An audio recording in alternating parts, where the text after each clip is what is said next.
So in this video, I'm kind of going to be doing something a little bit different. I'm just going to be talking about Thrawn, unscripted, just like his character and the question of, is he really evil? Because I've seen a lot of people just call this character evil. I might show some screenshots on the screen just to show that. Thrawn, to a lot of people, might just be an evil character because, you know, we've seen some things he's done in Rebels, for instance, that might be considered, very evil, very, villainous. The very first scene where we see Thrawn in Rebels, for instance, they talk about his victory at Bataan, and that there were a lot of civilian casualties. Admiral Constantine. Grand Admiral Thrawn. Grand Admiral? The Emperor recently promoted me after my victory at Bataan. Civilian casualties outnumbered the insurgents at the time. Acceptable margins, Agent Callus. Which implies that, Thrawn killed a lot of civilians, which is very Imperial-like. They don't really care about people. At least a lot of them don't, Especially like Tarkin, he doesn't really give a shit. I'm pretty sure he's the one that ordered the Gorman Massacre, at least in Legends.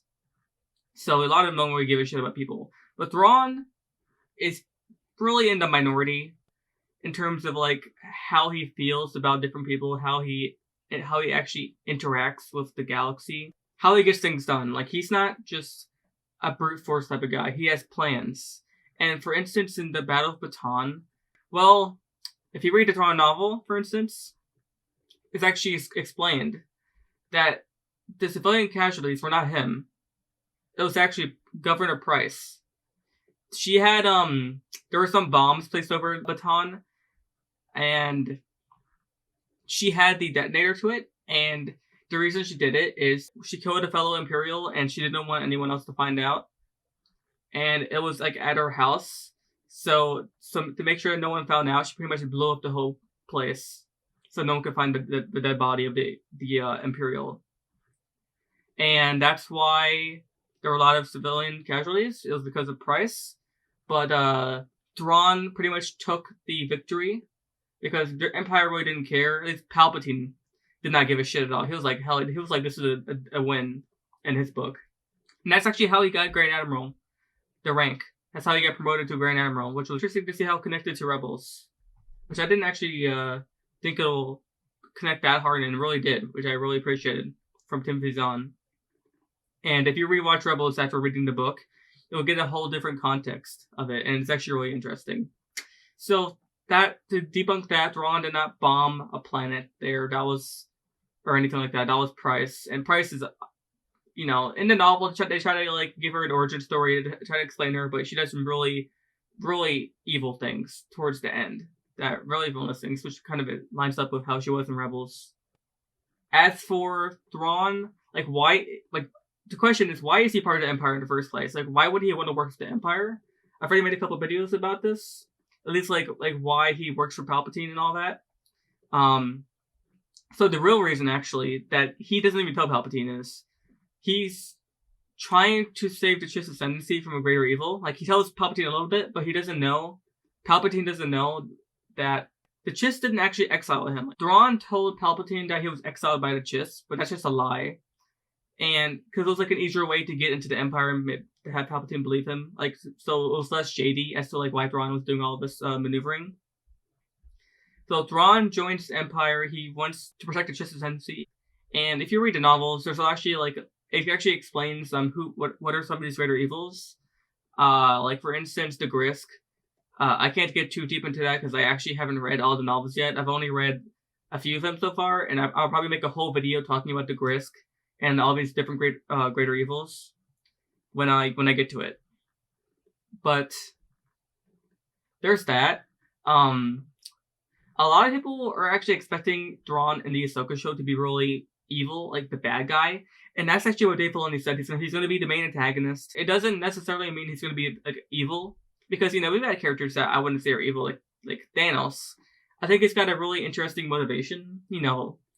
Pretty much killing half of the galaxy or half of the universe to preserve life and have them have more resources and all that. Which I'd say that's actually a bit more evil than Thrawn's motivation, which is just to protect the Chiss ascendancy from greater evils such as the Grisk, and he's using the Empire to protect them and use those that military, all those those assets he can get from the Empire. And the reason why he's fighting the rebels is because the rebels are standing in his way of using the Empire, pretty much. Because I guess the greatest threat to the Empire is the rebels. So therefore, I mean, obviously his job is to take out any rebels, and just for a personal reason, he wants them out of his way so he could get the job done and protect the Chiss.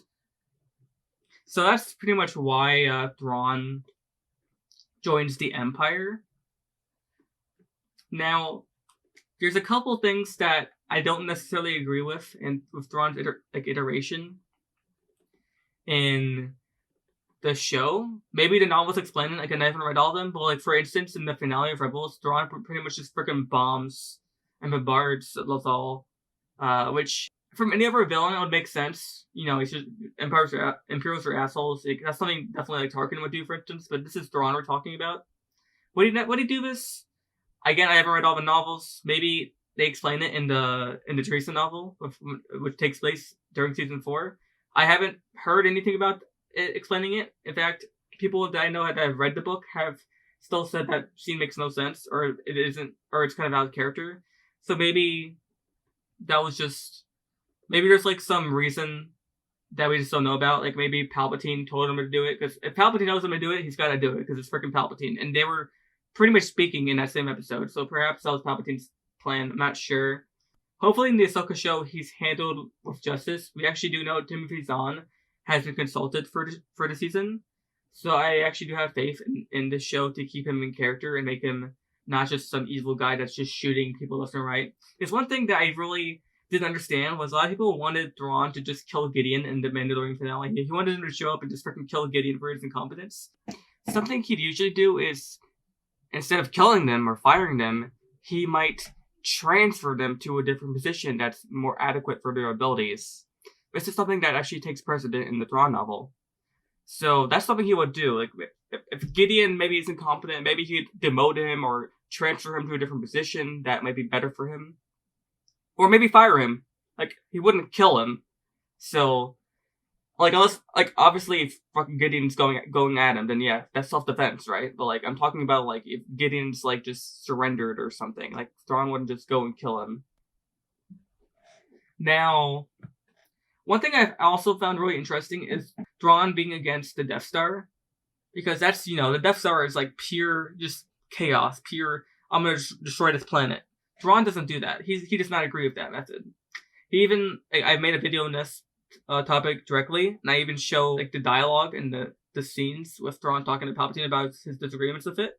You fear that once I have dealt with the rebels within my borders, I will turn my unstoppable weapon against your Chiss. Is that your concern? That is part of it, Thrawn said. I would certainly not wish to see my aid to you and your empire subverted into conquest or destruction. But I would also warn against diverting too many of the Empire's resources from a flexible navy of capital ships and starfighters to massive projects that can bring the Imperial presence to only one system at a time. There's a lot of things that Thrawn disagrees with the Empire. He even disagrees. He doesn't really like Palpatine. He doesn't really agree with Palpatine's leadership.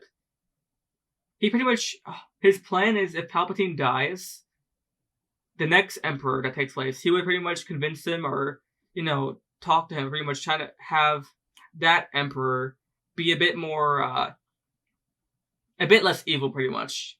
A bit less impractical with the stuff like Death Stars, stuff like, just freaking killing everyone left and right. He doesn't really agree, want that stuff. He wants order, but, order that doesn't, result in a lot of casualties dying for no reason. He's not just some evil guy. He's a bit more nuanced than that. He's got some different shades to him. If you haven't read the Thrawn novels, I highly recommend it. I highly recommend, if you want to get into the Thrawn novels, I recommend reading the Thrawn novel first. The novel is just called Thrawn. That's where Thrawn is working up the ranks in the Empire. And you see at the end, he becomes the Grand Admiral. that is an amazing novel. I highly recommend that to start with. And if you want to get into his backstory, I'd say go to Chaos Rising if you want to get into that. Really interesting stuff. Especially the first one. I really enjoyed the first one. Just a lot of good world building. But yeah, I think that's enough rambling. If you have any questions, I would be happy to answer them. Because I know not everyone has read the Thrawn novels or even knows the character like that well, besides like Rebels or Heir to the Empire. Those are probably the two most iconic things of him, or the most seen things of him that people have actually viewed. If there's anything I missed, feel free to let me know. But that's all for this video.